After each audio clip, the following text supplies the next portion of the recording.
অন্নপূর্ণার টাকা কবে ঢুকবে? আগস্ট মাসের কিস্তি নিয়ে বড় কথা জানালেন সরকার। তো বিস্তারিত জানুন এই ভিডিওর মাধ্যমে। তো নতুন মাসে শুরু হতেই অন্নপূর্ণা যোজনার উপভোক্তাদের মধ্যে আবারও কৌতূহল বেড়েছে।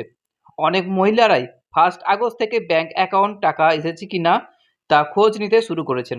তবে প্রথম দিনই সকলে অ্যাকাউন্টে টাকা না পৌঁছলেও প্রশ্ন উঠছে, কবে মিলবে আগস্ট মাসের কিস্তির টাকা? তো সরকারি সূত্রের দাবি, বর্তমানে নথি যাচাই কাজ চলায় ধাপে ধাপে টাকা পাঠানো হচ্ছে।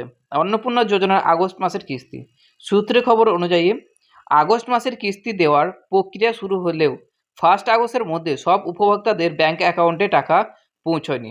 সরকার জানিয়েছে, যোগ্য আবেদনকারীর ব্যাংক অ্যাকাউন্টে ডিবিটির পদ্ধতিতে টাকা পাঠানো হবে, তবে তারা আগে নথি যাচাইয়ের কাজ সম্পূর্ণ হওয়া প্রয়োজন। সরকারি সূত্রে আরও জানানো গিয়েছে, শুধু নতুন আবেদনকারী নয়, যারা আগেও এই প্রকল্পে টাকা পেয়েছেন তাদের তথ্য ফের খতিয়ে দেখা হবে।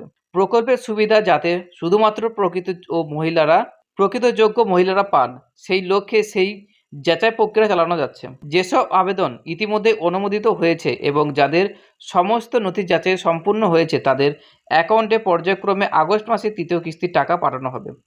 অন্যদিকে অনেক আবেদন এখনও যাচাই প্রক্রিয়া রয়েছে, কারো অতিরিক্ত তথ্য পরীক্ষা করা হচ্ছে, আবার কোথাও আবেদন পুনরায় খতিয়ে দেখা হচ্ছে। এই প্রক্রিয়া শেষ হওয়া না পর্যন্ত টাকা পাঠানো সম্ভব নয় বলে জানিয়েছে সরকার। স্পষ্ট জানিয়েছে 1 আগস্টে সকল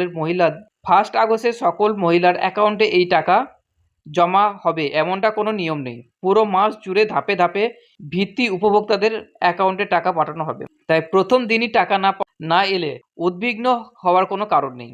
অন্যদিকে কোনো যোগ্য আবেদনকারী টাকা না পেলে বা আবেদন বিষয়ে সমস্যা থাকলে জনকল্যাণ দপ্তর হেল্পলাইন নাম্বার 180034555505 এ যোগাযোগ করতে পারেন। এছাড়াও 2 আগস্ট ব্যাংক বন্ধ থাকায় কিছু ক্ষেত্রে টাকা জমা হওয়ার প্রক্রিয়া সামান্য সময় লাগতে পারে।